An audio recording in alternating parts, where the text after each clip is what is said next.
धन्यवाद प्रस्ताव पर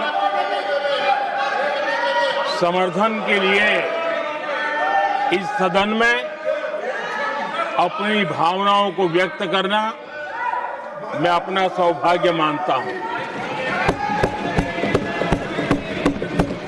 आदरणीय सभापति जी, विकसित भारत की यात्रा में बीते वर्ष देश के तेज प्रगति से विकास के वर्ष रहे हैं। Nothing will go on record except Prime Minister's जीवन speech. के हर क्षेत्र में, समाज के हर वर्ग को उनके जीवन में परिवर्तन का एक कालखंड रहा है।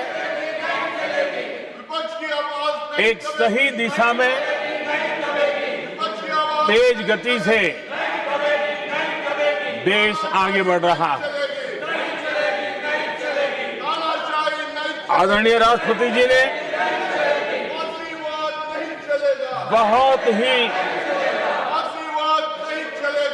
बढ़िया तरीके से पूरी संवेदनशीलता के साथ उन्होंने This is not correct. इस You विषय को please sit your seat. हम please. सबके सामने प्रस्तुत किया है। आदरणीय सभापति जी, मेरी एक प्रार्थना है, आदरणीय खड़गे जी की उम्र देखते हुए वो बैठ करके भी नारे बोल सकते हैं तो अच्छा होगा, ताकि उनको कष्ट न हो। पीछे नौजवान बहुत लोग हैं, तो खड़गे जी को No. आप बैठते बैठते भी When you are speaking, they are listening. You are नारे listening. बोलने की अनुमति दे दीजिए।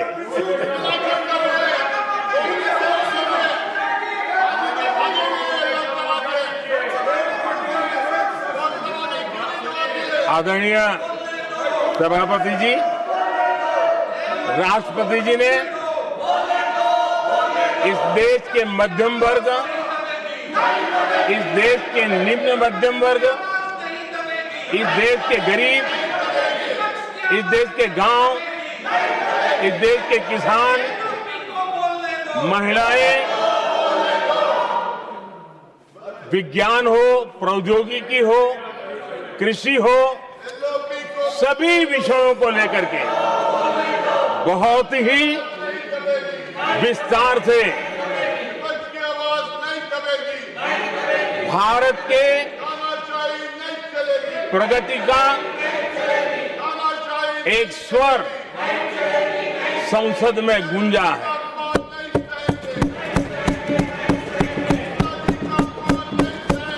देश के नौजवान भारत के सामर्थ्य को कैसे आगे बढ़ा रहे हैं, इसकी भी विस्तार से चर्चा की है।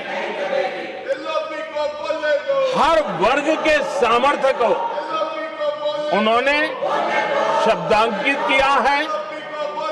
और इतना ही नहीं, आदरणीय राष्ट्रपति जी ने भारत के उज्जवल भविष्य के प्रति एक विश्वास व्यक्त किया है। ये अपने आप में हम सबके लिए प्रेरक है। आदरणीय सभापति जी, 21वीं सदी का प्रथम क्वार्टर पूरा हो चुका है, लेकिन ये दूसरा क्वार्टर जैसे पिछली शताब्दी में भारत की आजादी के जंग में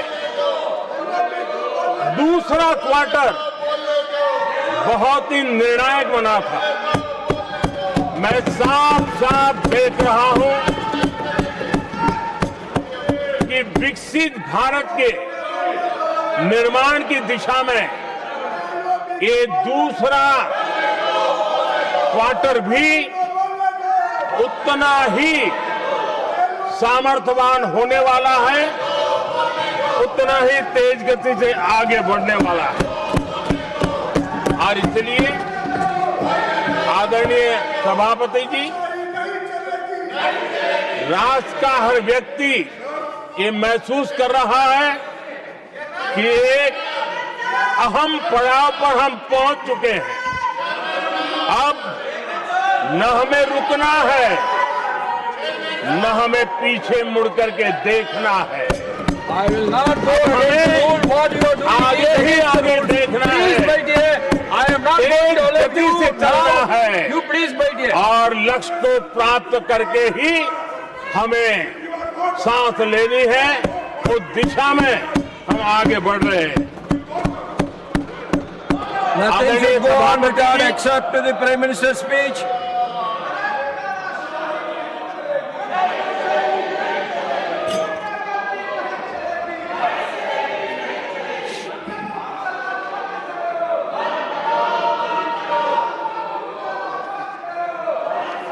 आदरणीय सभापति जी, वर्तमान में अगर हम देखें तो भारत के भाग्य के अनेक सुयोग एक साथ हमें नसीब हुए। ये अपने आप में बहुत ही उत्तम संयोग है, ऐसा मैं मानता हूं। सबसे बड़ी बात है, विश्व के समृद्ध से समृद्ध देश भी बुजुर्ग होते जा रहे हैं। वहां की आबादी उम्र के उस पड़ाव पर पहुंची है हम जिन्हें बुजुर्ग के रूप में जानते हैं। हमारा देश ऐसा है जो विकास की नई ऊंचाइयां छू रहा है। उसी समय दिनों दिन हमारा देश युवा होता जा रहा है, युवा आबादी वाला देश है। ये अपने आप में एक बहुत अच्छा सुयोग है। आदरणीय सभापति जी, दूसरी तरफ मैं देख रहा हूं जिस प्रकार से विश्व का भारत के प्रति आकर्षण बढ़ा है, और उसमें भी विश्व भारत की टैलेंट का महात्म्य समझ रहा है। हमारे पास आज दुनिया का बहुत ही महत्वपूर्ण टैलेंट पूल है, युवा टैलेंट पूल है, जिसके पास सपने भी हैं, संकल्प भी हैं, सामर्थ्य भी है। और इसलिए ये दूसरा सुयोग है। शक्ति का आशीर्वाद हमारे साथ है। आदरणीय सभापति जी,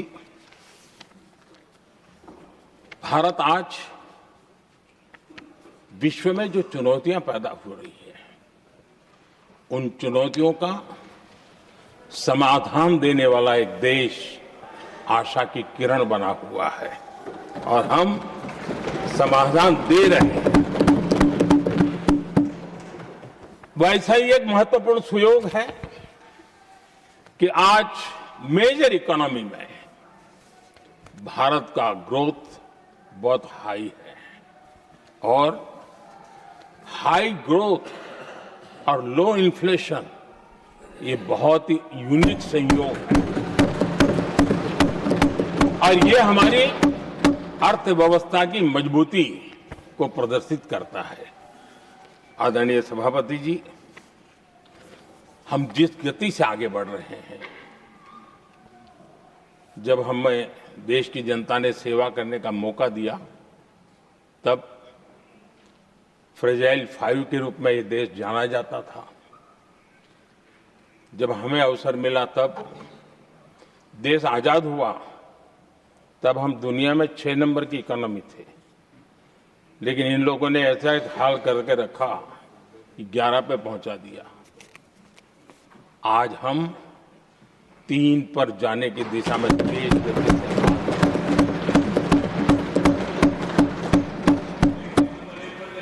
आदरणीय सभापति जी, आज कोई भी सेक्टर देख लीजिए, चाहे साइंस हो, चाहे स्पेस हो, चाहे स्पोर्ट्स हो, हर क्षेत्र में आज भारत एक कॉन्फिडेंस के साथ, आत्मविश्वास से भरा हुआ भारत है।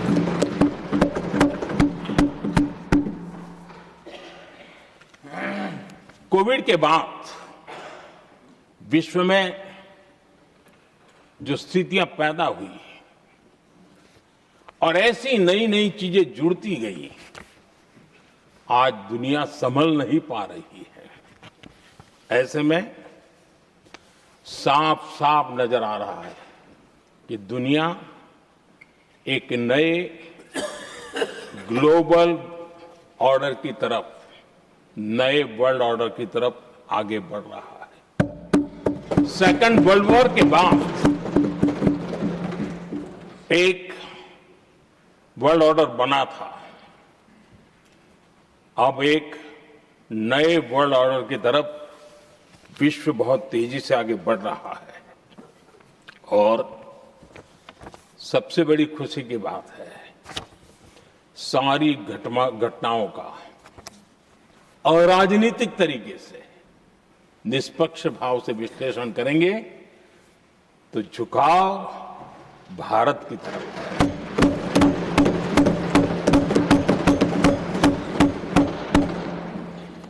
विश्व मित्र के रूप में, विश्व बंधु के रूप में आज भारत अनेक देशों का विश्वस्त पार्टनर बना है और हम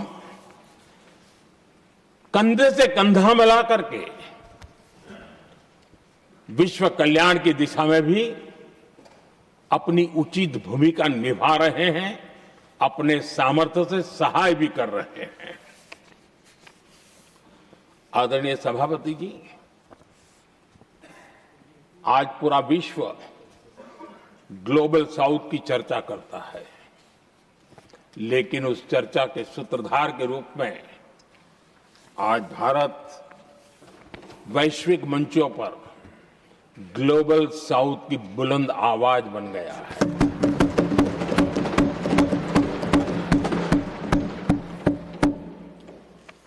अनेक देशों के साथ आज Bharat future ready trade deals कर रहा है।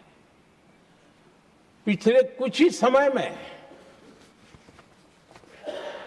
दुनिया के महत्वपूर्ण 9 बड़े देशों के साथ 9 बड़े हमारे ट्रेड डील हुए हैं और उसमें मदर ऑफ ऑल डील एक साथ 27 देशों के साथ, यूरोपियन यूनियन के साथ।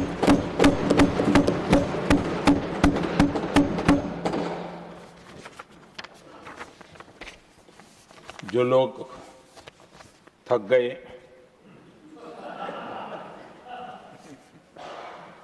बेचारे चले गए, लेकिन कभी न कभी उनको जवाब देना पड़ेगा कि देश की ऐसी हालत कैसे बना के रखी थी कि दुनिया का कोई देश हमसे डील करने के लिए आगे नहीं आता था।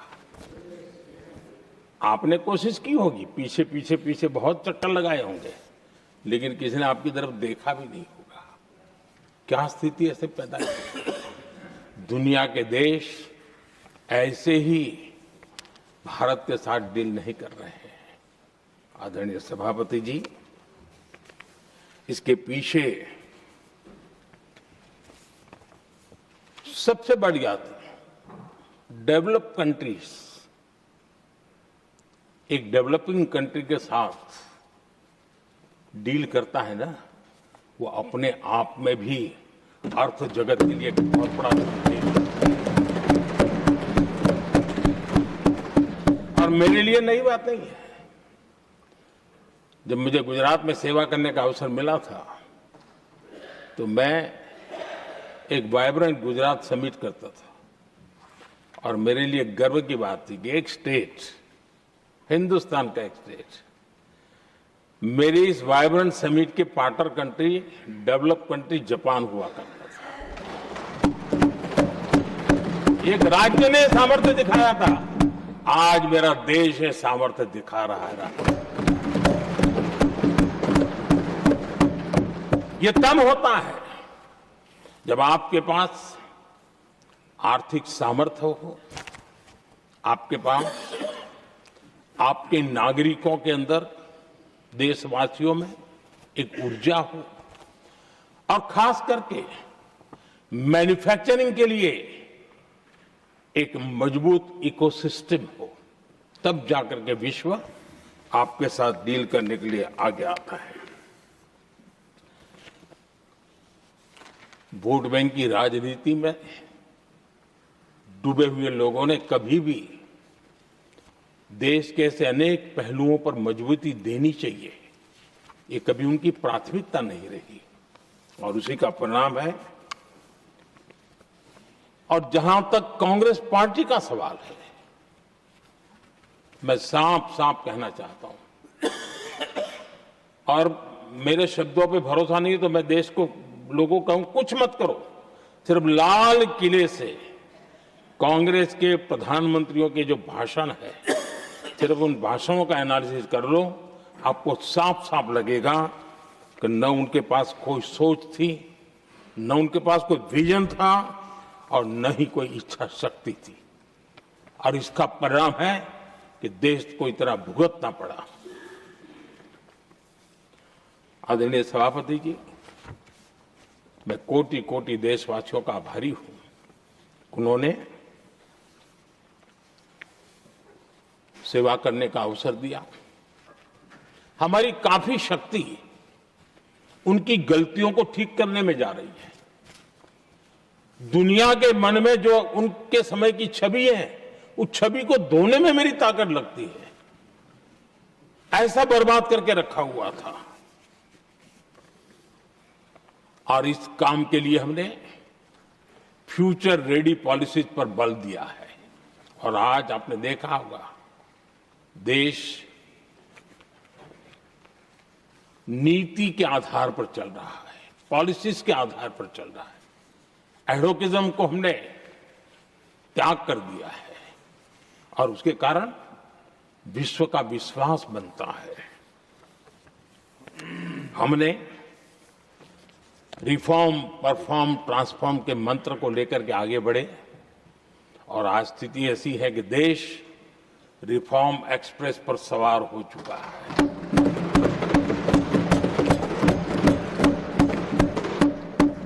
हमने स्ट्रक्चरल रिफॉर्म्स किए हैं, प्रोसेस से जुड़े रिफॉर्म्स किए हैं, पॉलिसीज में रिफॉर्म किए हैं। हमारा मैन्युफैक्चरिंग सेक्टर, हमारे उद्यमी ये सशक्त हो, भारत की हर चीज का वैल्यू एडिशन हो, उस दिशा में हमने प्रयास किया है। और मैं आज विश्वास के साथ कह सकता हूं, आज भारत विश्व के साथ स्पर्धा करने के लिए पूरी तरह तैयार है।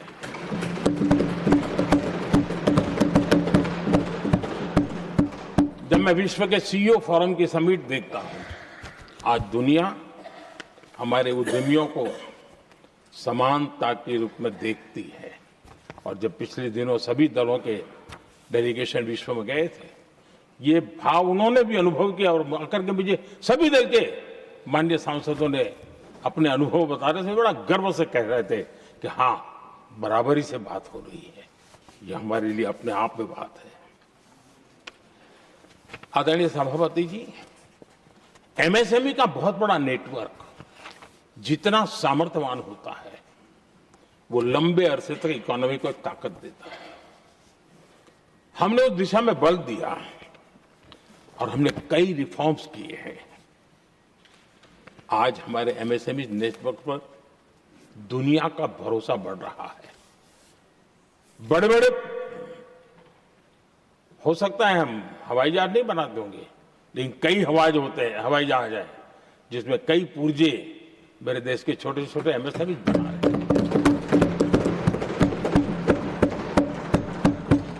आदरणीय सभापति जी, देश में हुए इन प्रयासों का नतीजा सबके सामने है।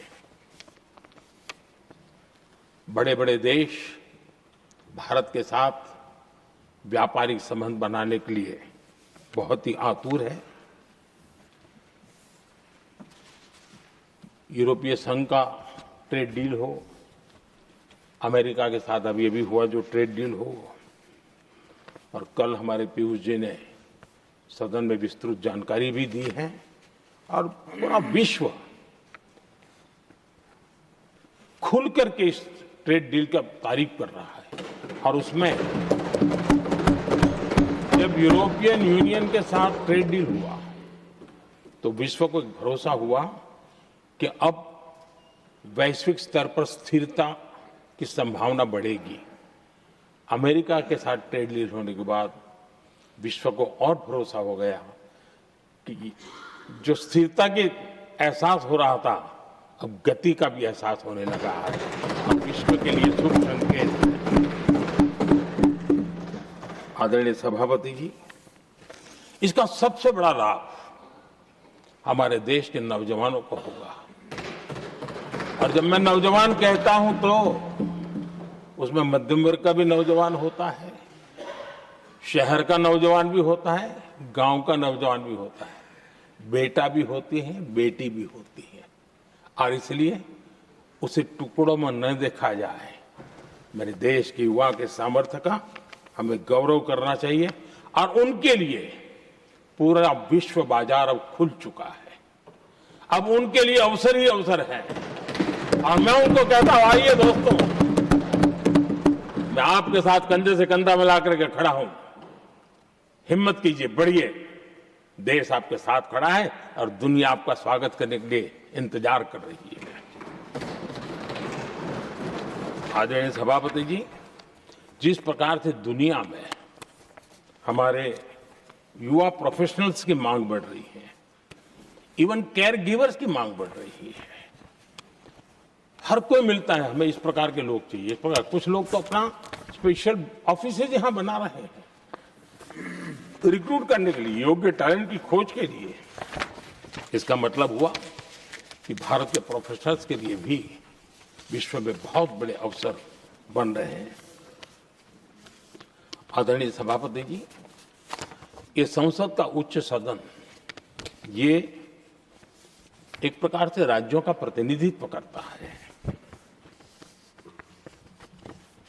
और जो चर्चा की बारीकियां मैंने देखी, मेरा मन कहता है कि थोड़ा स्तर इसका ऊपर होना चाहिए था, और वहां से तो ज्यादा होना चाहिए। वो तो कितने साल तक सरकारों में रहे हैं, वहां से जरा चर्चा का स्तर ऊंचा होना चाहिए था। लेकिन उन्होंने ये मौका भी गंवा दिया। देश उन पर कैसे भरोसा कर सकता है। आदरणीय सभापति जी, मैं कल एक माननीय सदस्य को सुन रहा था। यूं तो वो अपने आप को राजा कहलाने में बहुत गर्व करते हैं, लेकिन वे आर्थिक असमानता की चर्चा कर रहे थे। बताइए, जो खुद को राजा माने और वो आर्थिक असमानता की बात करे, तो आपको लगता है कि क्या यही देखने के बाकी रह गए थे क्या? आदरणीय सभापति जी,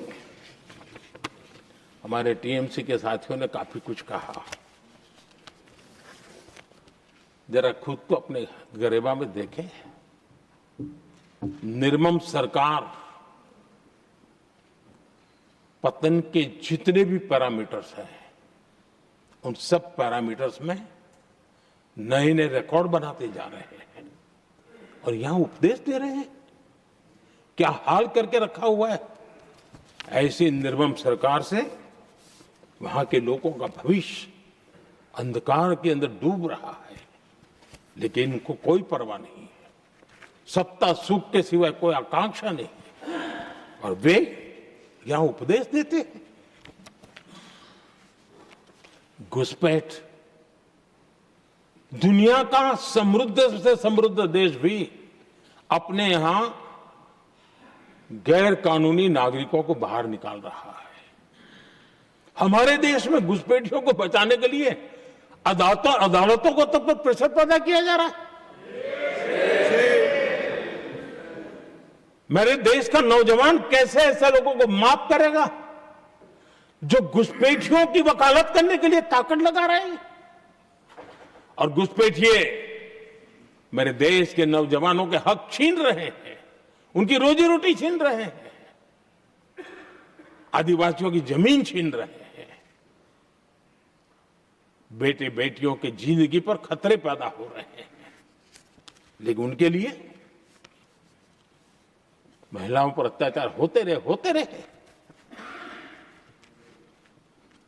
सत्ता नीति के सिवा कुछ करना नहीं, और वो यहां पर हमें उपदेश दे रहे हैं। और ऐसे चिंताजनक सभी विषयों पर आंखें मूंद करके बैठे हुए वो लोग हैं। एक हमारे माननीय सदस्य काफी कुछ बोल रहे थे, जिनकी पूरी सरकार शराब में डूब गई, जिनके शीश महल घर घर में नफरत का कारण बन गए, और शायद उनको ब्लैक शब्द ज्यादा पसंद है। हर एक अपना अपना एक भूतकाल होता है।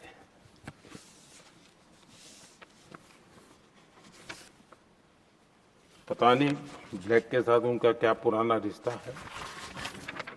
आदरणीय सभापति जी, ऐसे सभी साथियों से मैं आज जरूर कहूंगा, तुम कितना दुनिया को धोखा दोगे, तुम कितना दुनिया को धोखा दोगे। आईना देख लिया तो अपनी सच्चाई कहां छिपाओगे।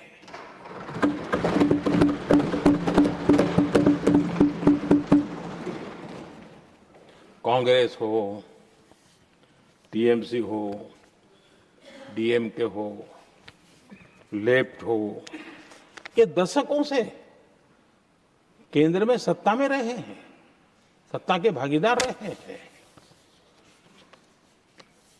राज्यों में भी उनको सरकारें चलाने का अवसर मिला है, लेकिन उनकी पहचान क्या बनी? आज डील की चर्चा होती है तो गौरव से कहते हैं, तब डील की चर्चा होती थी तो बॉफोर्स डील याद आता था। ये डील होते थे।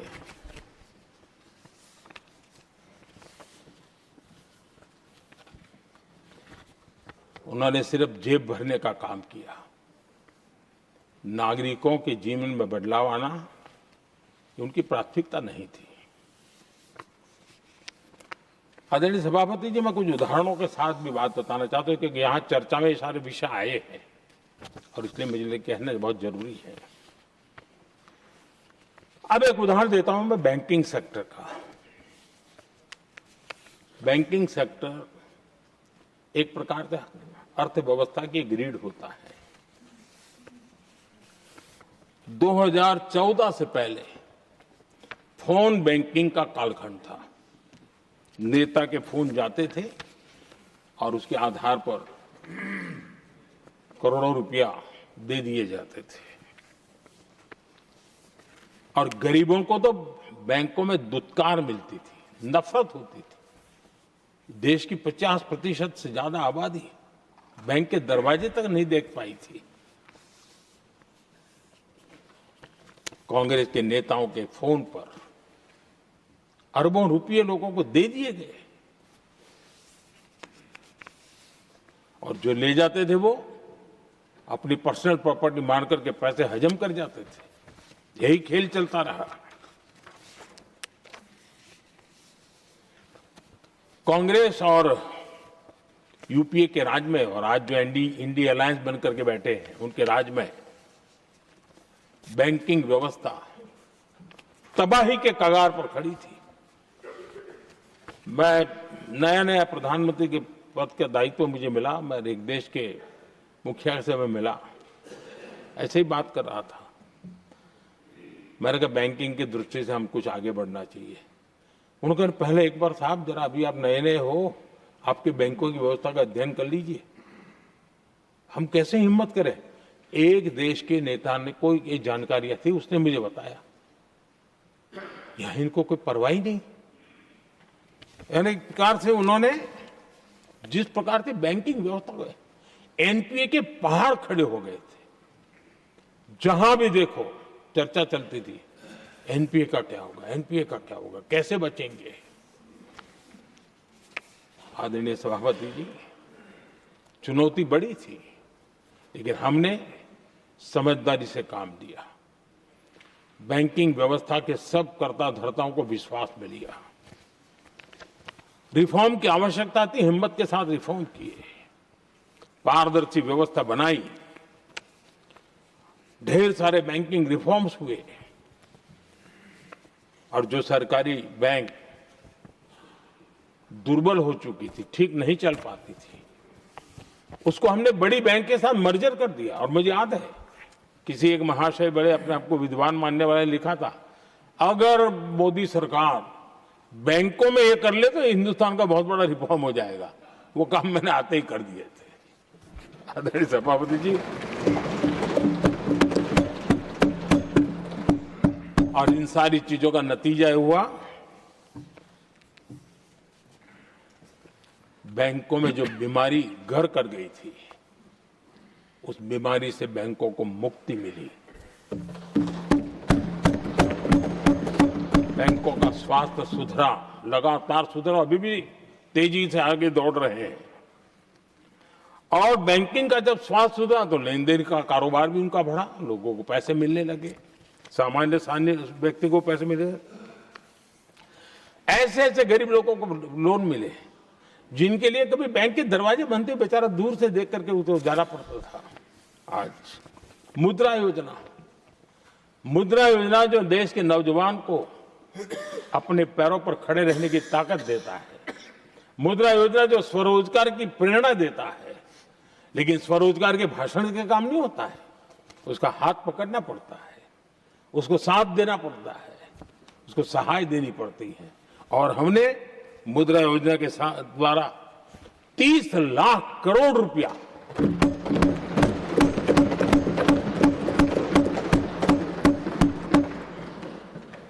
₹30 लाख से ज्यादा लोन मुद्रा योजना के माध्यम से और बिना गारंटी देश के नौजवानों के हाथ में दिया, और उन्होंने अपने कारोबार को आगे बढ़ाया। और गर्व की बात है, उसमें बहुत बड़ी मात्रा में माताएं बहनें भी हकदार बनी, लाभार्थी बनी।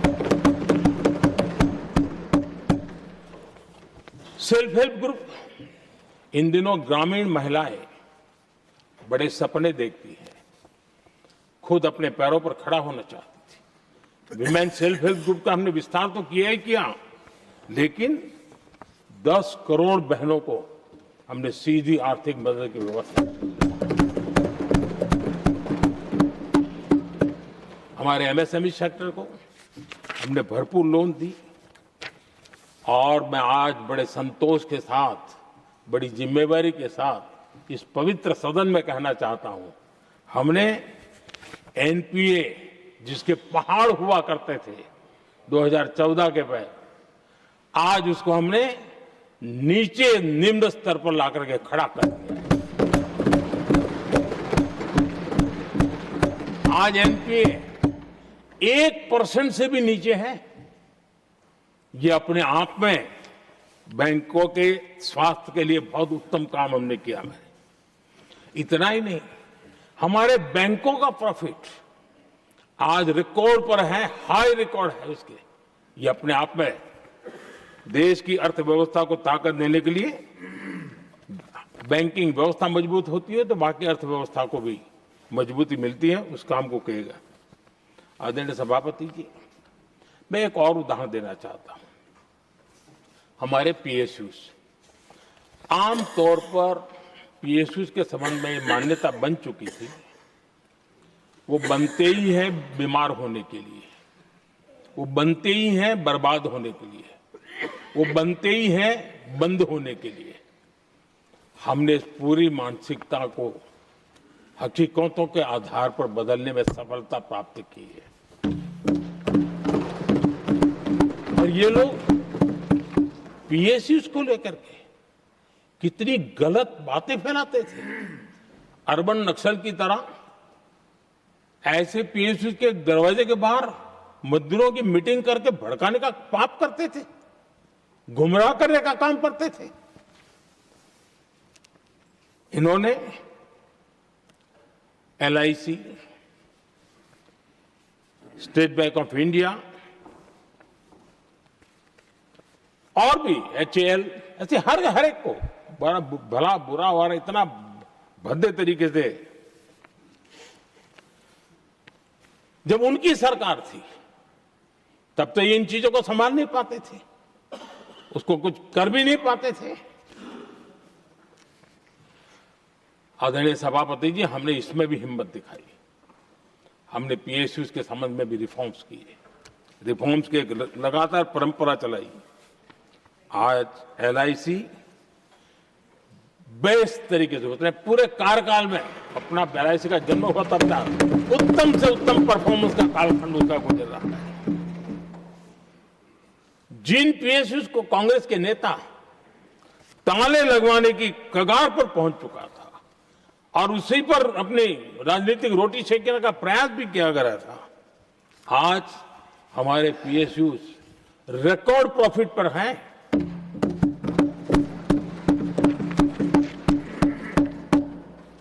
इतना ही नहीं, वे अपने परफॉर्मेंस से मेक इन इंडिया को भी गति दे रहे हैं।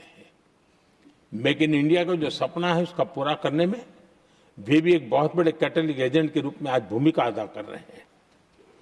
रिकॉर्ड संख्या में रोजगार बना रहे हैं। इतना ही नहीं, हमारे कुछ पीएसयूज आज विश्व के अंदर जा रहे हैं, विश्व में भी अपनी ताकत दिखा रहे हैं, विश्व के साथ जुड़ रहे हैं, दुनिया के कई देशों के विकास यात्रा में वो भागीदार बन रहे हैं।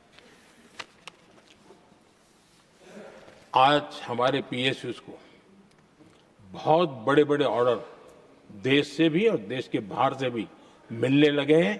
ये अपने आप में मैं जो कहता हूं ना, एक बहुत महत्वपूर्ण पड़ाव पर ये देश 25 साल है, उसका संकेत यहां नजर आता है। आदरणीय सभापति जी, कांग्रेस ने विश्वासघात करने के विषय में भी हमारे देश के अन्नदाता को भी नहीं छोड़ा। इस देश में 10 करोड़ किसान ऐसे हैं जिनके पास 2 हेक्टेयर से भी कम जमीन है, छोटे किसान हैं। उनकी तरफ कभी परवाह नहीं की गई, उनकी तरफ कभी देखा नहीं गया,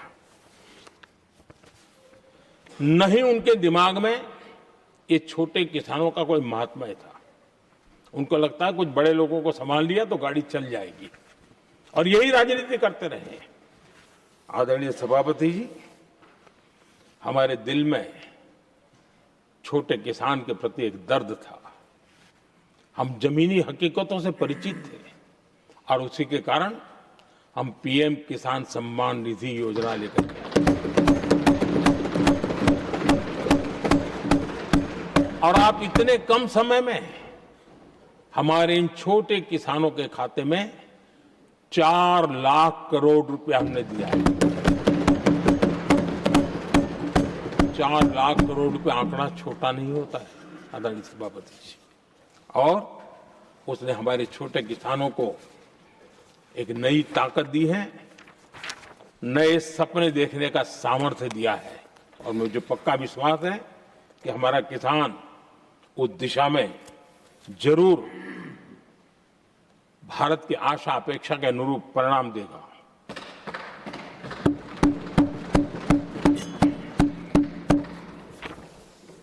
आदरणीय सभापति जी,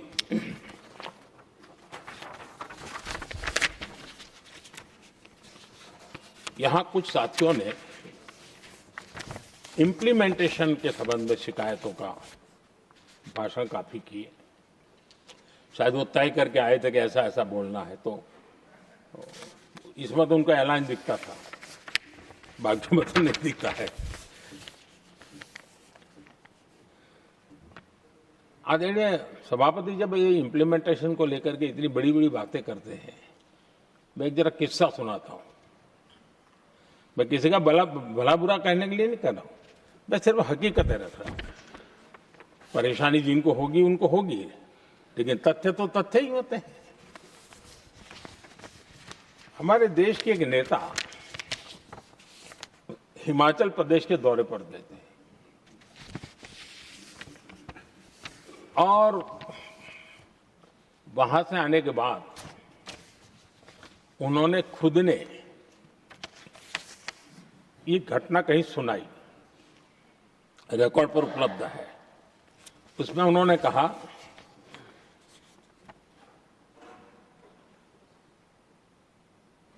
उस नेता ने क्या कहा, मैं उन्हीं के शब्द पढ़ रहा हूं। काफी लंबे समय तक मुझे योजना आयोग से संघर्ष करना पड़ा क्योंकि वे पहाड़ी क्षेत्रों के लिए अलग योजनाएं बनाने को तैयार ही नहीं थे।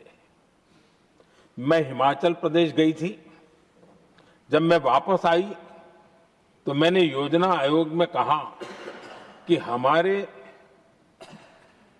कामदारों को, वर्कर्स को जीप की जरूरत नहीं है, बल्कि खच्चरों की आवश्यकता है ताकि कम से कम उन पर सामान आदि लादा जा सके। आगे उन्होंने कहा, लेकिन मुझे बताया गया हम पैसा तो जीप के लिए ही देंगे क्योंकि खच्चरों के लिए पैसे देने की पॉलिसी नहीं है। इसी भाषण में आगे वो कहती हैं, अब वहां सड़कें ही नहीं थी। उनका कहने का कारण यह था कि हिमाचल में जहां वो गई और सड़कें ही नहीं थी। अब वहां सड़कें ही नहीं थी तो फिर उस पर जीप का क्या लाभ हो सकता है? जीप लेकर के कौन जाएगा जहां रोड नहीं है? लेकिन उस समय योजना आयोग का जोर था या तो जीप या तो कुछ भी नहीं। आदरणीय सभापति जी, ये भाषण किसी और का नहीं, ये कांग्रेस के वरिष्ठ नेता और तत्कालीन प्रधानमंत्री इंदिरा गांधी का भाषण है।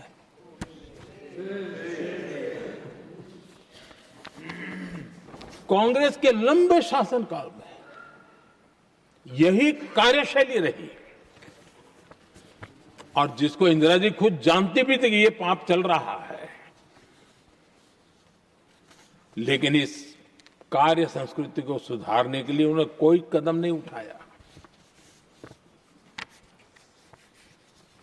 और इंदिरा गांधी जिस प्लानिंग कमीशन की धज्जियां उड़ा रही थी, उसके जन्मदाता उनके स्वयं के पिताजी थे और प्लानिंग कमीशन को बना और इंदिरा जी ने जब कहा, उसके बीच में 2 दशक बीत चुके थे, लेकिन हाल यही था। और 2014 तक सब दुखी थे, सब परेशान थे, सब गलती देख रहे थे, लेकिन सुधार करने की तैयारी नहीं। 2014 के बाद जब आपने हमें मौका और कांग्रेस ने जिस प्रकार से प्लानिंग कमीशन अटकाना, लटकाना, भटकाना वाली कार्यशैली बना दी थी, 2014 में जब हमें मौका मिला तो हमने आकर के काम किया, प्लानिंग कमीशन को खत्म कर दिया और नीति आयोग को। आज नीति आयोग बहुत तेज गति से काम कर रहा है। अब देखिए एस्पिरेशनल डिस्ट्रिक्ट, वो भी एक बड़ा प्रेरक उदाहरण है। और मैं तो देख रहा हूं कि डेवलपिंग कंट्रीज के लिए, विकास के लिए एक मॉडल के रूप में वैश्विक संस्थाएं इसको अनुमोदन दे रही है। ये एस्पिरेशनल डिस्ट्रिक्ट की ये सफलता बनी है। देश के कई जिले ऐसे थे जिसको पिछड़े मान करके छोड़ दिया गया था और वहां करोड़ों लोगों की जो मौलिक जरूरतें थी उसको भी नकार दिया गया था। उनको तो ऐसे ही जीने के लिए मजबूर कर दिया गया था और जो पिछड़े इलाके थे वो और पिछड़े होते गए और बर्बादी आती गई। और हालत तो सरकार में ऐसी थी कि जब किसी को पनिशमेंट ट्रांसफर करनी होती थी, पनिशमेंट पोस्टिंग देना होता तो ऐसे ही जिलों में भेजा जाता था ताकि और खराब करे वो। ये हाल बन गया था, ये वर्क कल्चर बन गया था। हमने इस स्थिति को बदला। सबसे पहला आग्रह किया, यंग होनहार अफसरों को लगाया जाएगा और पूरा 3 साल का मौका उसको दिया जाए काम करने का। एक के बाद अब एक निर्णय किए और आज देखिए किसी समय छत्तीसगढ़ का हमारा बस्तर एस्पिरेशनल डिस्ट्रिक्ट में था, आज वो बस्तर पूरे देश में बस्तर ओलंपिक के नाम से चर्चा में है।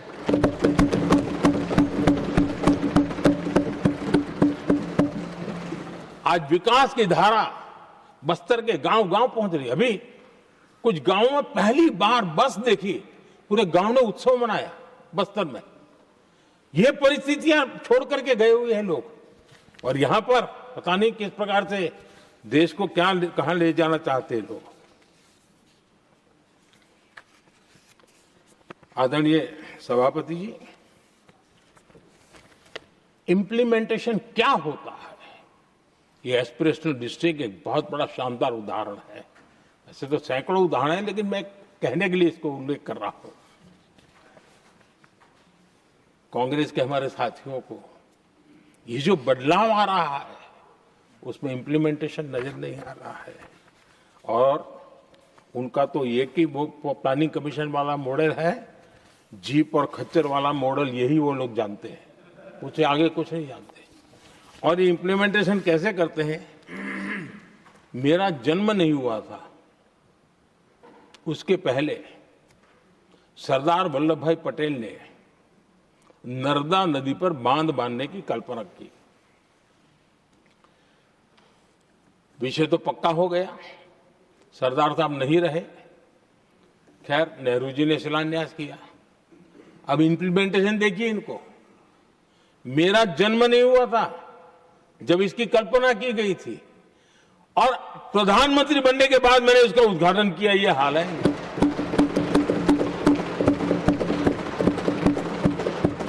और उनका इंप्लीमेंटेशन देखिए, मुझे मुख्यमंत्री रहते हुए 3 दिन अनशन पर बैठना पड़ा था नर्मदा सरदार सरोवर डैम के लिए, मेरे राज्य के किसानों के लिए। मैंने अपने आप को दांव पर लगा दिया था, तब जाकर के भारत सरकार को झुकना पड़ा, और तब जाकर के सरदार सरोवर डैम के कंस्ट्रक्शन को गति मिली, और यहां मैं पहुंचा तब मुझे उसका उद्घाटन करने का सौभाग्य मिला। और आज कच्छ तक हावड़ा बीएसएफ के लोग जहां बैठते हैं वहां तक नर्मदा का शुद्ध पानी पीने के लिए पहुंच रहा है। इंप्लीमेंटेशन क्या होता है, और यहां पर इम्प्लीमेंट किसी ने शब्द पकड़ा दिया, हर एक के मुंह से वही निकल रहा था। हमने कांग्रेस की कार्यशैली को बदलने के लिए, जब मैंने देखा कई ऐसे काम थे अटके पड़े हुए, कोई पूछने वाला नहीं थे फाइलों में, और पॉलिटिकल फायदे के लिए अनाउंसमेंट कर दिए, दिए जला दिए, पत्थर लगा दिए, करना कुछ नहीं। आखिरकार मैंने एक टेक्नोलॉजी वाला प्लेटफॉर्म बनाया यहां आकर के, प्रगति के नाम से। ये प्रगति प्लेटफॉर्म का मैं उदाहरण देता हूं,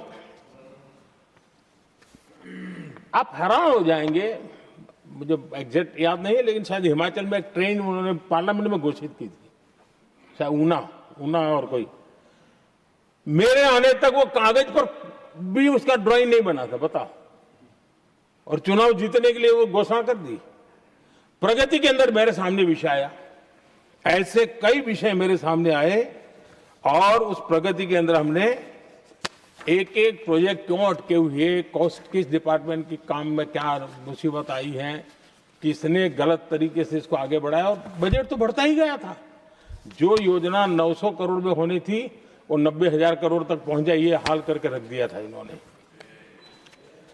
हमने एक टेक्नोलॉजी प्लेटफॉर्म बनाया, हर महीने बैठा, अभी मैंने 50वां एपिसोड पूरा किया उस मीटिंग का, और लगातार उस काम करते करते और संबंधित राज्यों को भी बिठाया, उनकी कठिनाइयों को भी समझा, उसके इम्प्लीमेंटेशन में कौन मिनिस्ट्री का परेशानी हो रही है, किस स्टेट की परेशानी हो रही है, किस कानून की परेशानी हो रही है, हर एक की बारीकी से देखा। और आज मैं गर्व से कह सकता हूं कि इस प्रगति के इम्प्लीमेंटेशन को बारीकी से प्रधानमंत्री के स्तर पर देखे जाने के कारण 85 लाख करोड़ रुपीस का काम को गति मिली। 85 लाख करोड़ रुपीस के काम, आप कल्पना कीजिए देश की कितनी बड़ी शक्ति को अनलॉक किया हमने। इंप्लीमेंटेशन कैसे होता है ये हमने करके देखा है। रेल हो, रोड हो, सिंचाई हो, ग्रामीण कोई व्यवस्था का काम, इन सारी चीजों को हमने इसमें लिया। अब जैसे जम्मू उधमपुर श्रीनगर बारामूला रेल लाइन, आज ये प्रोजेक्ट पूरा हुआ। और बर्फबारी में इन दिनों आपने देखा एक वीडियो बहुत पॉपुलर हुआ है, बर्फ के बीच में से चारों तरफ बर्फ की चादर छाई हुई है और वंदे भारत ट्रेन निकल रही है और लोग कहते हैं गलती मत करना, ये तो विदेश है, ये हिंदुस्तान है, ये रील चल रहे हैं बाजार में।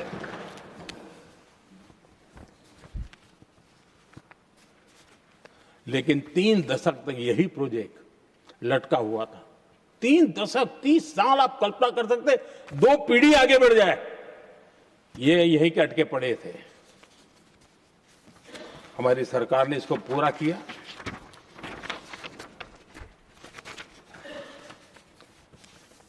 आदरणीय सभापति जी, मैं असम की बात करता हूं और कोई ये मत सोचो कि मैं चुनाव है इसलिए बोल रहा हूं। इनके पाप है इसलिए मुझे कहना पड़ रहा है। कांग्रेस सिर्फ इमेजिन करती है और इंप्लीमेंट करने का उनको कोई लेना देना ही नहीं होता है। अब असम का बोगीबिल ब्रिज, ये बोगीबिल ब्रिज अरुणाचल और असम को जोड़ने वाला बहुत महत्वपूर्ण ब्रिज, कितने ही सालों तक ये प्रोजेक्ट लटका रहा। हमने प्रगति के माध्यम से इसको रिव्यू किया और असम सहित पूरे नॉर्थ ईस्ट को बहुत बड़ी सुविधा वाला ये काम हमने पूरा किया। आदरणीय सभापति जी,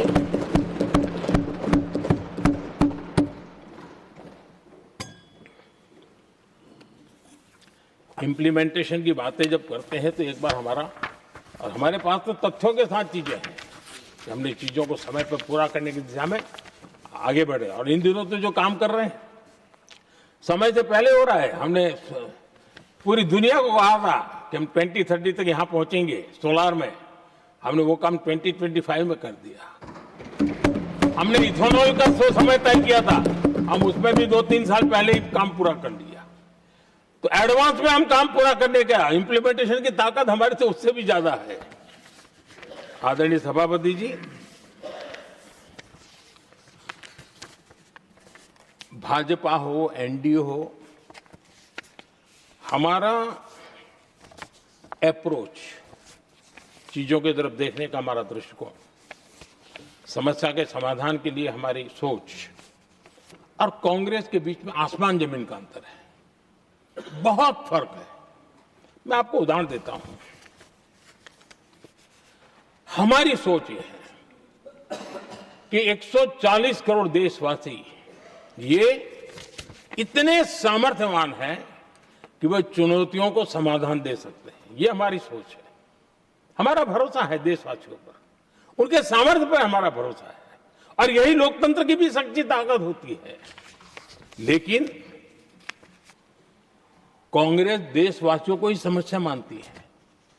अब मैं इनका इतना बोल करके छोड़ दूंगा तो आज पता नहीं रात को उनको नींद नहीं आएगी और गालियां कल कैसी दे उसका प्लानिंग चलेगा।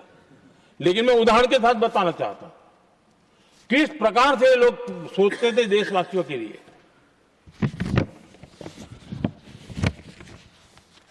देश के लोगों के बारे में नेहरू जी और इंदिरा जी की सोच क्या थी, मैं उसके विषय में बताना चाहता हूं। इंदिरा जी एक बार ईरान गए थे और ईरान में वो भाषण दे रही थी और उस भाषण में उन्होंने नेहरू जी के साथ जो बातचीत हुई थी उसका उल्लेख किया। खुद ने कहा है, उन्होंने कहा, और मैं जो इंदिरा जी ने कहा था उसको कोट कर रहा हूं, जब किसी ने मेरे पिताजी से पूछा, यानी नेहरू जी से पूछा कि उनके सामने कितनी समस्याएं हैं, तो उन्होंने उत्तर दिया था 35 करोड़। नेहरू जी ने जवाब दिया था कि उनके सामने कितनी समस्या है, बोले 35 करोड़। उस समय हमारे देश की जनसंख्या थी 35 करोड़। अब आगे देखिए, 35 करोड़ देशवासी नेहरू जी को समस्या लगते थे। ऐसा कोई मुखिया हो सकता है क्या जी? और इस बात का उदाहरण देते हुए इंदिरा जी ने आगे कहा कि आज देश की जनसंख्या 57 करोड़ है, इसलिए मेरी समस्याओं की संख्या भी उतनी ही बड़ी है। यानी पिताजी को 35 करोड़ समस्या वाले देशवासी लगते थे, अब 57 करोड़ उनको समस्या। कोई ऐसा हो सकता है जो अपने ही देशवासियों को समस्या माने? ये फर्क है उनकी सोच और हमारी सोच में, ये फर्क है उनके अप्रोच और हमारे अप्रोच में।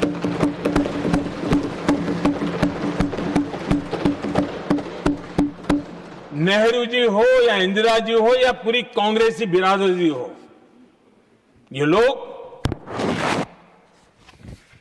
भारत के लोगों को समस्या मानते हैं। आदरणीय सभापति जी, मेरे कई कोटेशन मिलेंगे। मैंने दुनिया के सामने कहा है, देश के सामने कहा है, और कहा है इसलिए नहीं, ये मेरा कन्विक्शन है। अरे चुनौतियां कितनी ही क्यों ना हो, 140 करोड़ समाधान हमारे पास है।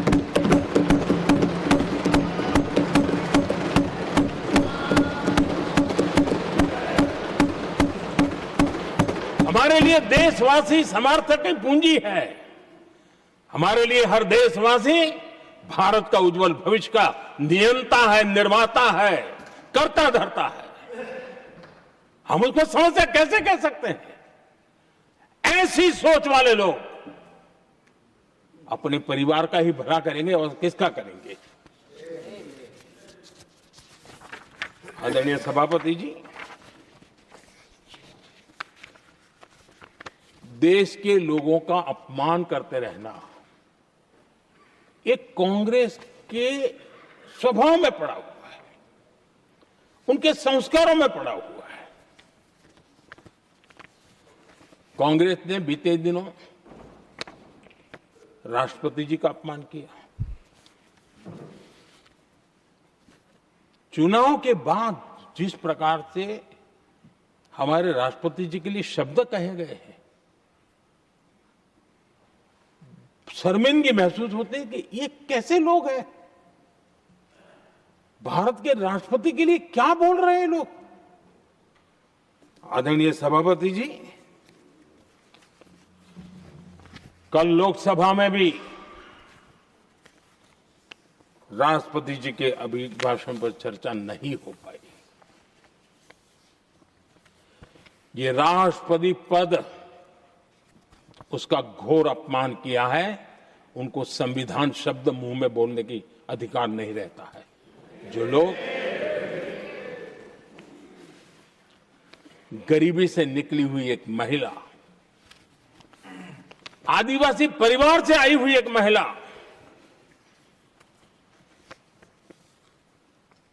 जब आपने लोकसभा में जो व्यवहार किया है, आपने आदिवासी समाज का अपमान किया है, आपने महिला का अपमान किया है। भारत के सर्वोच्च पद पर विराजमान, संविधान ने जिनको सर्वोच्च पद दिया है, आपने उनका अपमान किया है, आपने संविधान का अपमान किया है।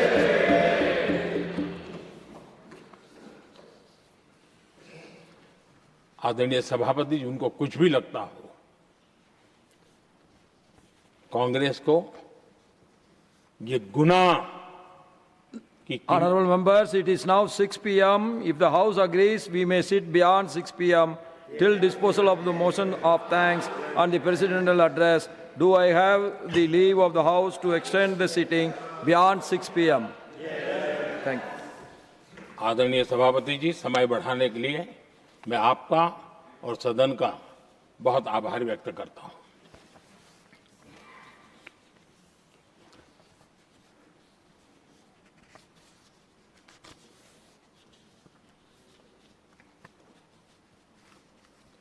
आदरणीय सभापति जी, बड़ी दर्दनाक लोकसभा की घटना है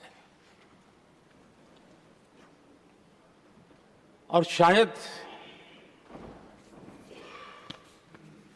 हताशा निराशा तो हम समझ सकते हैं, लेकिन इसके लिए देश के पवित्र लोकतंत्र के मंदिर को ही इस रूप में कर देना, और उस समय चेयर पर असम के ही हमारे एक माननीय सांसद बैठे थे और उस समय कागज फेंके गए, टेबल पर चढ़ दिया गया। क्या ये नॉर्थ ईस्ट का अपमान नहीं है? क्या असम के नागरिकों का अपमान नहीं है? कल फिर दोबारा किया उन्होंने, और उस समय आंध्र के दलित परिवार का बेटा चेयर पर बैठा था, उसको भी अपमानित किया। यानी आपने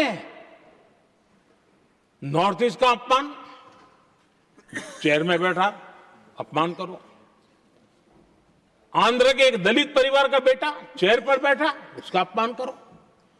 सदन ने इनको काम दिया हुआ है, सबने मिलकर के काम दिया हुआ है, लेकिन वो दलित समाज से आते हैं, इसलिए आप अपमान करते हो।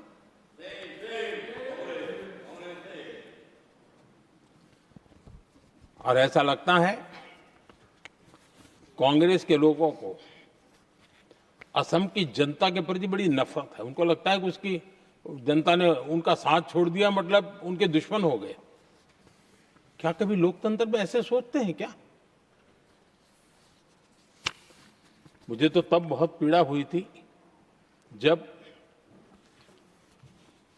भारत रत्न भूपेन हजारिका जी, जो कि इस देश के बहुत ही सम्मानीय व्यक्तित्व है जी, आज भी घर घर में उनको स्मरण करते हैं लोग। उनके प्रति जो भक्ति का भाव है आप कल्पना नहीं कर सकते, लेकिन उनको इसकी भी कोई परवाह नहीं है। और जिस प्रकार से, और हमारा सौभाग्य था कि हमने भूपेन हजारिका जी के देश के लिए जो उनका योगदान था, नॉर्थ ईस्ट जैसे इलाके से पूरे देश को अपने वाणी से, अपने विचारों से, अपनी अभिव्यक्ति से बांध के रखा था। हमने भारत रत्न देने का निर्णय किया, इस पर भी इनको ऐतराज। और मैं तो हैरान हूं, खड़गे जी अगर होते तो मैं उनकी हाजिरी में कहता ही है, इन्होंने जिस प्रकार से बोला ना भारत रत्न के बाद, वो वीडियो पर उनका चेहरा देखेंगे ना, आपको लगा रहे ये ऐसे लोग हैं, ऐसा व्यवहार करते हैं। और ये कहा, अरे ये तो सिंगर थे। मैं समझता हूं कि एक किसी का भी अपमान करने में कभी भी पीछे नहीं रहते हैं। उन्होंने भूपेन हजारिका जी को भारत रत्न दिया, उसका भी विरोध किया। ये पूरे असम का विरोध है, पूरे देश के कला प्रेमियों का विरोध है। और मुझे पक्का विश्वास है असम कभी भी इस अपमान को भूलने वाला नहीं है।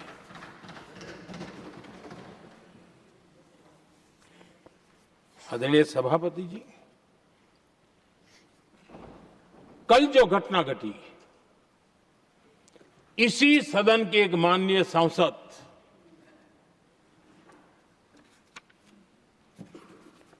कांग्रेस के शातिर दिमाग जिनका है, ऐसे एक युवराज ने उनको गद्दार कह दिया। अहंकार कितनी सातवें आसमान पर पहुंच चुका है इनका। और कांग्रेस को छोड़कर के कितने ही लोग निकले हैं, कांग्रेस के कितने टुकड़े हुए हैं, कई लोग दूसरे दलों में गए हैं, लेकिन औरों को तो किसी को गद्दार नहीं कहा उन्होंने। लेकिन कल सांसद को गद्दार इसलिए कहा क्योंकि वो सिख थे। ये सिखों का अपमान था, एक गुरुओं का अपमान था। और कांग्रेस के अंदर जो कूट कूट करके सिखों के प्रति नफरत भरी पड़ी है ना, उसका वो अभिव्यक्ति थी। और इसी सदन के माननीय सांसद है वो, और उनको जरा भी दर्द नहीं, वरना आज खड़े होकर के कह सकते थे कि कल जो हुआ इसी सांसद की गरिमा के अनुरूप नहीं था, हमें खेद है, एक शब्द तो बोल लेते। लेकिन सिखों के प्रति उनके मन में जो नफरत भरी पड़ी है, और इसी के कारण उन्होंने कल, और जिसका परिवार देश के लिए शहादत देने वाला परिवार के वो सदस्य है, उन्होंने अपने राजनीतिक विचारों में परिवर्तन किया, इसलिए गद्दार हो गए। और एक गद्दार शब्द छोटा नहीं है। मेरे देशवासी को कोई गद्दार कहे, ये कैसे देश सहन करेगा? और वो भी ये सिख है इसलिए गद्दार कहना, बहुत दुर्भाग्य की बात है। और ऐसे लोग कांग्रेस को नहीं डुबाएंगे तो क्या करेंगे?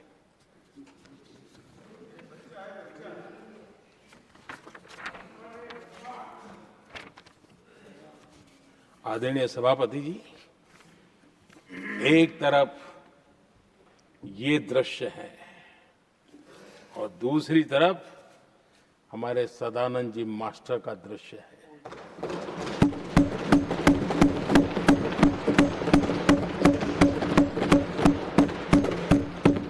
राजनीतिक विद्वेष के कारण उनके दोनों पैर काट दिए गए। भरी जवानी में दोनों पैर काट दिए। कटे हुए पैर से जिंदगी गुजार रहे हैं, लेकिन संस्कार इतने ऊंचे हैं कि वाणी में भी अपशब्द नहीं निकलता है, बर्तन में भी कटुता नजर नहीं आती। गर्व होता है। और कल जब उनका पहला भाषण हो रहा था सदन में, और उन्होंने जब अपने बेंच पर आपसे इजाजत लेकर के अपने कटे हुए पैर के लिए वो जिस लीम का उपयोग करते हैं, आर्टिफिशियल लीम का, उन्होंने जब रखा, वो दृश्य देश के लिए पीड़ादायक था कि इस देश में ऐसा ही बंधारण की बातें करने वाले इंडिया अलायंस के लोग, और ये इंडिया अलायंस पूरा जिम्मेवार है इसके लिए,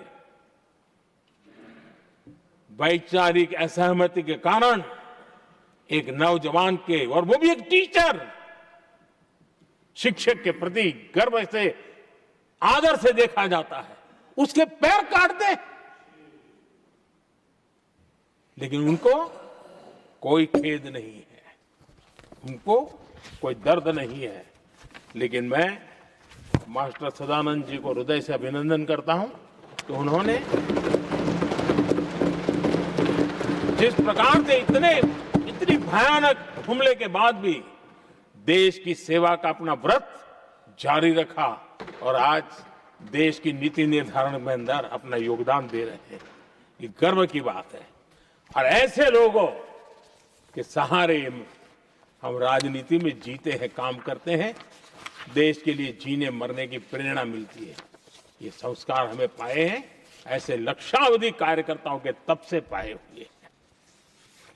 आदरणीय सभापति जी,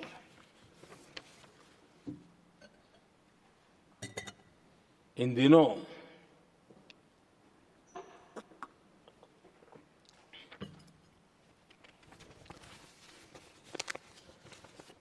और वैसे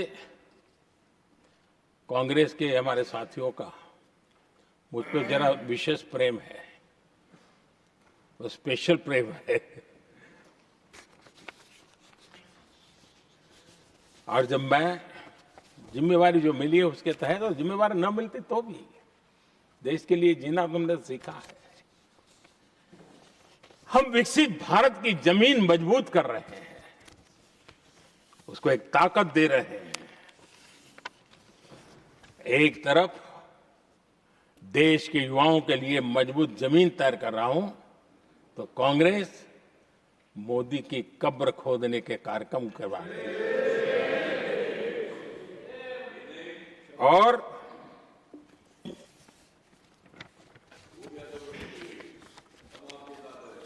मोहब्बत की दुकान खोलने वाले मोदी तेरी कब्र खुदेगी के नारे लगा रहे हैं जी। ये कौन सी मोहब्बत की दुकान है जो देश के ही किसी नागरिक के कब्र खोदने के सपने देखती हो? ये कौन सा संविधान से उन्होंने सीखा है जो देश के ही किसी नागरिक के कब्र खोदने की बात करते हो? क्या ये संविधान का अपमान नहीं है? क्या ये मानवता का अपमान नहीं है? क्या ये सार्वजनिक जीवन की मर्यादाओं का अपमान नहीं है? और उनको इसका कोई खेद नहीं है। अगर इसके बाद क्या बयान देंगे? बयान देखो, प्रधानमंत्री राज्यसभा में भी रो रहा था।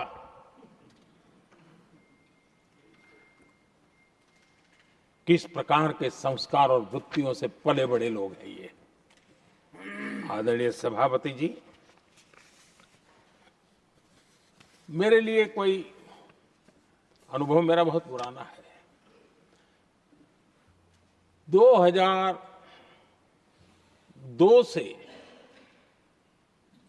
जब वे विपक्ष में थे तब से, और 2004 से जब वो सत्ता में आए तब से, और 2014 से मैं जब यहां आया तब से, पिछले 25 साल से संसद का एक भी सत्र ऐसा नहीं गया, मोदी संसद का सदस्य नहीं था, एक भी सत्र ऐसा नहीं गया जिसमें इस सदन के अंदर मोदी को गाली देने का काम न किया हो इन लोगों ने।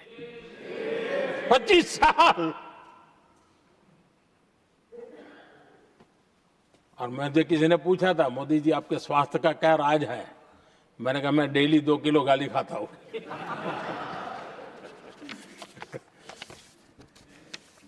आदरणीय सभापति जी, ये मोदी की कब्र क्यों खोदना चाहते हैं? ये सिर्फ नारा नहीं है, ये इनके भीतर पड़ी हुई नफरत का प्रतिबिंब है, इसकी अभिव्यक्ति है। और वे इसलिए हैं, हमने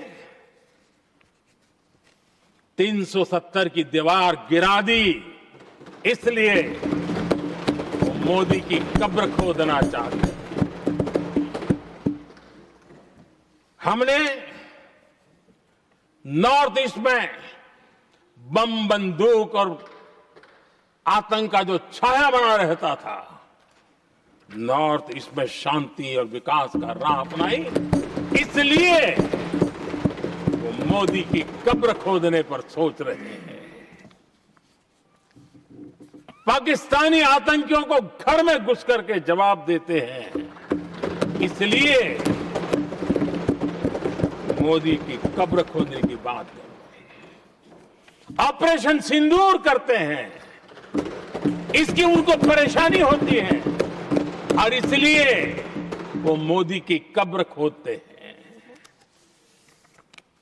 माओवादी आतंक से देश को मुक्ति दिलाने के लिए साहसपूर्ण कदम उठा रहे हैं, इसलिए मोदी की कब्र खोदती है आपको। हमने, नेहरू जी ने देश के साथ बहुत बड़ा अन्याय किया था, सिंधु जल समझौता करके। उस सिंधु जल समझौते को हमने एबेंस में डाल दिया। क्या इसलिए आप मोदी की कब्र खोदने के नारे लगा रहे हो? आदरणीय सभापति जी, कांग्रेस की परेशानी कुछ और है। ये पचा नहीं पा रहे कि मोदी यहां तक पहुंचा कैसे, और उनकी परेशानी बढ़ती जा रही है कि भाई पहुंचा तो पहुंचा, लेकिन अब तक टिका क्यों है? और इसलिए वे एक ही रास्ता उनके लिए बचा हुआ लग रहा है कि मोदी तेरी कब्र खुदेगी। आदरणीय सभापति जी, ये तो मान करके बैठे थे, उनका लोकतंत्र, संविधान का कोई लेना देना नहीं, उनको तो लगता है कि प्रधानमंत्री पद उनके परिवार की जागीर है, उस पर कोई और बैठ नहीं सकता।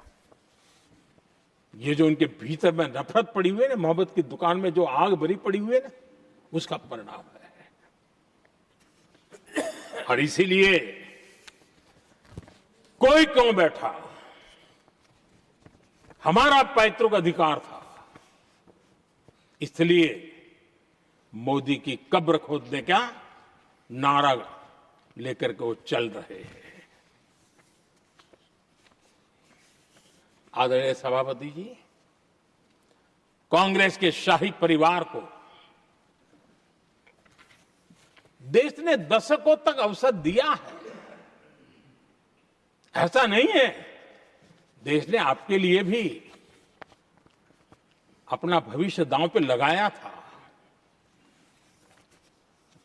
लेकिन आपने गरीबी हटाओ के नारे लगाए, गुमराह किया। लाल किले पर से कांग्रेस के एक भी प्रधानमंत्री के भाषण में गरीबी हटाने की बात ना आई हो, ऐसा नहीं हुआ है। लेकिन किसी भी प्रधानमंत्री ने गरीबी हटाने के लिए क्या किया, वो एक बार भी नहीं आया। वो नारे से अधिक कुछ नहीं था उनका।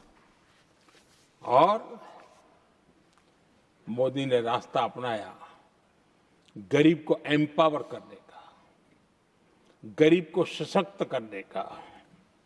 और मेरे देश के गरीबों को मैं सलाम करता हूं, उन्होंने देश की योजनाओं को समझा, स्वीकारा और अपने सामर्थ्य को बढ़ाने के लिए प्रयास किया। मैं देश के गरीबों का गौरवगान करता हूं कि हमारी नीतियों पर भरोसा करके, हमारी नीयत पे भरोसा करके उन्होंने भी अपने आप को खपाने के लिए कोई कमी नहीं रखी।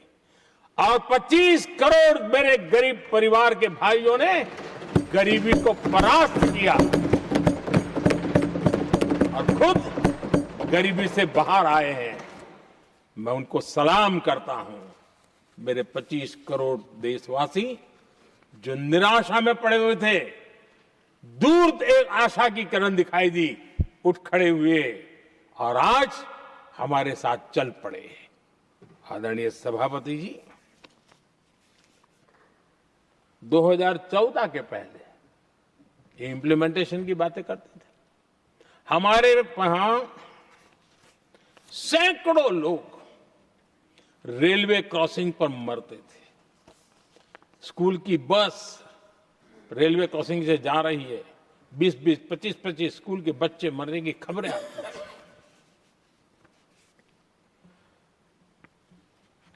अनमैन्ड रेलवे क्रॉसिंग, वो इतना बड़ा काम नहीं था कि नहीं कर सकते थे। ये काम भी मुझे करना हुआ और हमने सारे अनमैन्ड क्रॉसिंग बंद कर दिए, लाखों लोगों की जिंदगी बचा ली। इसलिए ये मोदी की कब्र खोदना चाहते हैं। आदरणीय सभापति जी, 2014 से पहले इस देश में 18,000 गांव ऐसे थे जिनको बिजली का मतलब पता नहीं था। बिजली का कोई तार होता है, कोई बल्ब होता है, कोई लट्टू जलता हुआ उसमें उजाला निकलता, पता नहीं था उनको। 18,000 गांव 2014 के बाद जब आपने हमें दायित्व देशवासियों ने दिया, उन 18,000 गांव जिन्होंने कभी बिजली का मुंह तक नहीं देखा था, बिजली का शब्द भी कान पे नहीं सुना था, उन गांवों में उजाला पहुंचाया। इसलिए इनको मोदी की कब्र खोदने के सिवाय अब कोई रास्ता नहीं दिख रहा है। आदरणीय सभापति जी, वो भी एक वक्त था जब देश में बार बार खबरें आती थी, मीडिया में हेडलाइन हुआ करती थी, सरहद की स्थिति के संबंध में बयान आते थे, गोला बारूद नहीं है, बुलेट प्रूफ जैकेट नहीं है, बर्फ के बीच खड़ा है, बर्फ में खड़े रहने के लिए जो जूते चाहिए वो जूते तक नहीं उसके पास। ये खबरें आती थी। हमने देश के जवानों के लिए खजाने खोल दिए। देश के जवानों को जो चाहिए वो देने की चिंता में निकल पड़े। और इसलिए वो चाहते कि अब तो कोई रास्ता बचा नहीं है, बस कब्र खुदेगी मोदी की। यही एक रास्ता उनके लिए बचा है। आदरणीय सभापति जी, एक बार उत्तर प्रदेश के वर्तमान मुख्यमंत्री जी ने सदन में भाषण करते करते वो रो पड़े थे। दिमागी बुखार के कारण बच्चे, अनगिनत बच्चे मर रहे थे। इनको कभी सूझा नहीं कि इस दिमागी बुखार से मुक्ति दिलाई जा सकती है। आदरणीय सभापति जी, आंख की बीमारी ट्रकोमा, लोग परेशान होते थे, आंखें चली जाती थी और विज्ञान प्रगति कर चुका था, हो सकता था, वो नहीं कर सकते थे। हमने दिमागी बुखार से भी मुक्ति दिलाई और हमने ट्रकोमा से भी देश के लोगों की आंखें बचाई। यही सफलताएं हैं, यही संवेदनशीलता है। समाज के लिए जीने मरने का यही संकल्प है। पल पल, तिल तिल समाज के लिए बिताना, घिसना, झलना, वो उनको परेशान कर रहा है। तब जाकर के मोदी तेरी कब्र खुदेगी, ये मंत्र लेकर के चल रहे हैं, ये सपने देख करके चल रहे हैं और बातें लोकतंत्र की करते हैं। मोहब्बत की दुकान के साइन बोर्ड लगाते हैं। क्या सार्वजनिक जीवन में ऐसी नफरत होती है? आदरणीय सभापति जी, इनकी सरकार रिमोट से चलती थी, मेरी सरकार भी रिमोट से चलती है। 140 करोड़ देशवासी मेरा रिमोट है।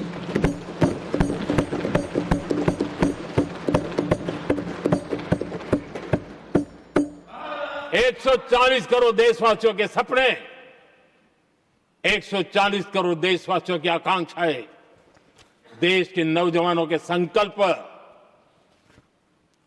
इनके लिए हम जीते हैं, इनके लिए सरकार चलाते हैं। सत्ता हमारे लिए सुख का रास्ता नहीं है, सत्ता हमारी सेवा का माध्यम है।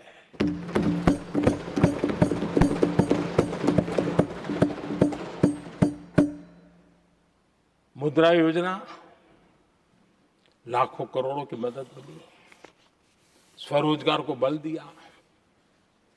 कांग्रेस ने कभी स्टार्टअप कल्चर को प्रमोट ही नहीं किया।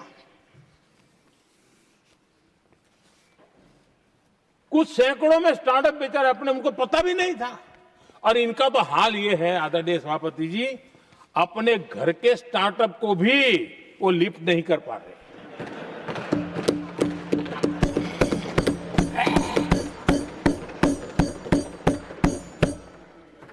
और हमारी सरकार में आज 2 लाख से ज्यादा स्टार्टअप है। और जब सफलता एक के बाद एक जन सामान्य के दिलों को जीतती है ना, तब जाकर के उनके पास एक ही रास्ता बचा है, मोदी तेरी कब्र खुदेगी। लेकिन उस हमारा याद कीजिए, बीएसएनएल को लेकर के चुटकुले चलते थे, कार्टून बनते थे। आज स्वदेशी 4G स्टैक हमने खड़ा कर दिया। 5G दुनिया में सबसे तेज गति से रोल आउट करने का काम हमने कर दिया। कम्युनिकेशन की नई जनरेशन, नई टेक्नोलॉजी, नई सोच, इसको हमने आगे बढ़ाया। और इसलिए दर्द जुबान पे आ रहा है, मोदी तेरी कब्र खुदेगी। आदरणीय सभापति जी, गरीब की सेवा ये मेरा सौभाग्य है। 4 करोड़ गरीबों को पक्के घर देना मैं जीवन में सुकून मानता हूं। बिजली, पानी, गैस का सिलेंडर, टॉयलेट की सुविधा, मुझे लगता है कि हाँ, परमात्मा ने मुझे सही दिशा में काम करने की प्रेरणा दी है। पहली बार गांव की महिला गर्व से कह रही है, हाँ मैं लखपति दीदी बनी हूं, तो दूसरी कह रही है इस साल तक मैं लखपति दीदी बन जाऊंगी। जो बन गई है उनको जब पूछता हूं, नहीं बोले साहब अब तो करोड़पति के लिए सोच रहे हैं। ये जो मिजाज बदला है, जो आत्मविश्वास बढ़ा है, और ऐसे देश के कोटि कोटि जनों के आशीर्वाद जिस इंसान पर हो, कोटि कोटि माताओं बहनों का जिस पर रक्षा कवच हो, नारे कितने ही लगा लो, कब्र तुम नहीं खोद पाओगे। ये देश की शक्ति, आशीर्वाद रूपी कवच, माताओं बहनों का मेरे प्रति जो भाव रहा है, जिस श्रद्धा भाव से मैंने माताओं बहनों की सेवा करने का काम किया है, जिनको कोई पूछता नहीं था उसको मोदी पूजाता है। यही करना है, और ये आशीर्वाद ही है जो इनको चूभते हैं, और इसलिए कब्र खोदना चाहते हैं। आदरणीय सभापति जी, चोरी करना जिनका पुश्तैनी धंधा है, जिन्होंने एक गुजराती की सरनेम भी चुरा ली,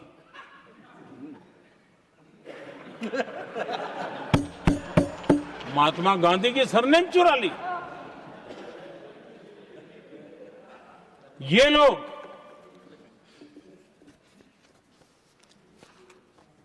और देश की जनता इतनी समझदार कि ऐसी ऐसी पटक देती है, ऐसी पटक देती है तो लोगों को। आदरणीय सभापति जी, हम एक विकसित भारत का सपना लेकर के चले, और आज वो सपना देश के लोगों की ऊर्जा के कारण संकल्प में बदल चुका है। आज कहीं पर भी जाइए, हर कोई ये कहता है कि 2047 तक विकसित भारत बनना है, और मैं हैरान हूं, कुछ हमारे साथी सदन में इतने निराशावादी, इतने जमीन से कटे हुए लोग, बदलती हुई दुनिया से अनभिज्ञ लोग, पता नहीं क्या बोल रहे हैं। वो कहते हैं हम मोदी ये भी 2047 की क्या बोल रहा है, 2047 किसने देगा है? हमारे देश के लिए, आजादी के लिए जो लड़ते थे, जो फांसी के तख्त पर चढ़ जाते थे, जो लाठियां खाते थे, गोलियां खाते थे, जो काला पानी की सजा के लिए अंडमान निकोबार की सेल्यूलर जेल में जिंदगी बिता देते थे, लक्षावधि नौजवान अपने पढ़ाई का भविष्य का सोचे बिना, कोई परवाह किए बिना सिर्फ देश के लिए सोचने के लिए निकल पड़े थे। क्या उन्होंने कभी ये सोचा होता कि यार हमारे कालखंड में तो आजादी मिलेगी नहीं, कि मैं क्यों करूं? तो क्या देश कभी आजाद होता? ये इतने निराशावादी लोग हैं कि जब मैं डिजिटल इंडिया की बात करता था, मैं फिनटेक की चर्चा करता था, मैं यूपीआई की बात करता था, तो ये कहते थे अरे इस देश में गरीब आदमी मोबाइल फोन पर कैसे पैसे का कारोबार करेगा? 3 साल के भीतर भीतर देश ने दिखा दिया ये हो सकता है। और मैं हैरान था जिस दिन ऐसा भाषण संसद में हुआ, देश का मीडिया भी, मैं भी, ऐसे लोग, उनकी जो इकोसिस्टम है वो नाच रही थी कि देखिए मोदी को तगड़ा जवाब दिया। मोदी ने जवाब नहीं दिया। आपके हाथ में मोबाइल फोन जब यूपीआई से चलता है, काम करता है ना, तो जवाब अपने आप मिल जाता है।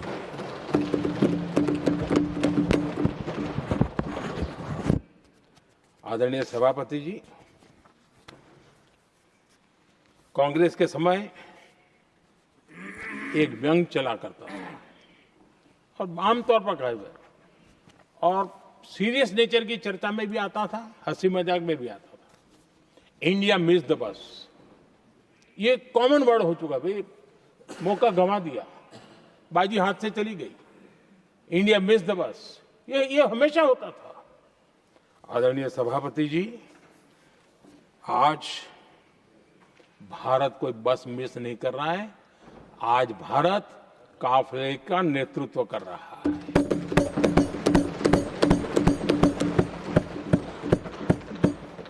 आदरणीय सभापति जी, देश का भविष्य उज्जवल बनाना है, वर्तमान भी उज्जवल बनाने के लिए अविरत कार्य करना होता है। हम विकसित भारत के सपने के लाइट में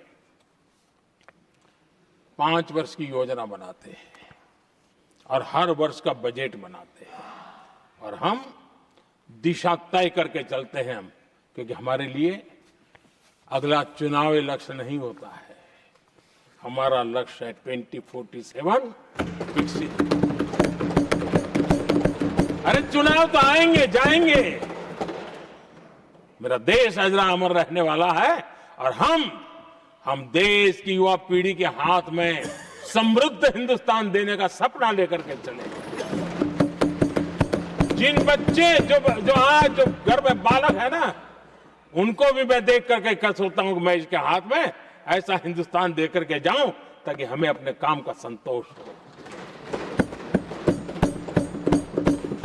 2047 क्यों, 2047 क्यों, ये बातें करते हैं। आदरणीय सभापति जी, आज जिस प्रकार से हम इनिशिएटिव लिए, चाहे स्पेस हो, साइंस हो, टेक्नोलॉजी हो, समंदर की गहराई हो, जल थल नभ अंतरिक्ष, हर क्षेत्र में नए संकल्प, नई ऊर्जा, नए कदम और नई सिद्धियों को लेकर के देश आज आगे बढ़ रहा है। हम ग्रीन हाइड्रोजन पर काम कर रहे हैं, हम आने वाले युग को समझ पा रहे हैं। हम क्वांटम कंप्यूटिंग की बात कर रहे हैं, हम एआई मिशन को लेकर के चल रहे हैं और आज दुनिया मानने लगी है कि एआई मिशन भारत बहुत कुछ दुनिया को दे सकता है। ये विश्वास आज दुनिया में बना है। आज दुनिया में क्रिटिकल मिनरल, रेयर अर्थ राजनीतिक हथियार बन गया है।